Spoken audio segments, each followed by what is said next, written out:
Hey everyone! Welcome to this quick fix guide on how to resolve that annoying blinking yellow light on your Verizon router extender in 2025. If you're here, you're probably frustrated with connectivity issues or setup problems, but don't worry, I'm going to walk you through simple, step-by-step solutions that anyone can follow. This light often signals a weak connection, outdated firmware, or a minor glitch, so let's dive in and get your extender back up and running smoothly.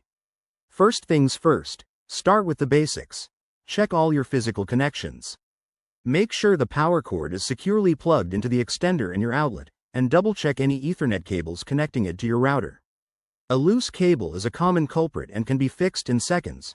Just unplug, inspect, and plug everything back in tightly. If that doesn't do the trick, try a good old restart. Unplug the extender from the power source, wait about 30 seconds to let it fully power down, and then plug it back in. Give it a minute to reboot and see if the yellow light stops blinking.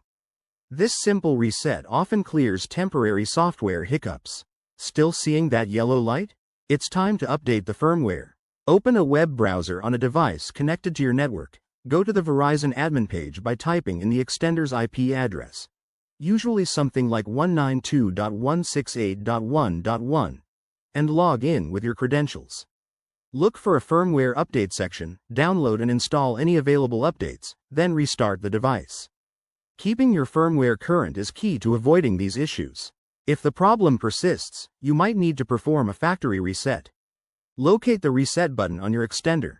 It's usually a small hole you press with a paperclip.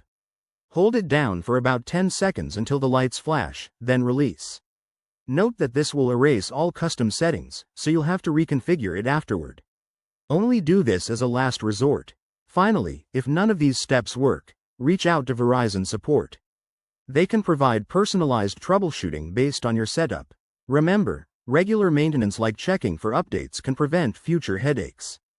Thanks for watching, and if this video helped you, give it a thumbs up and subscribe for more tech tips. Let's keep your home network strong.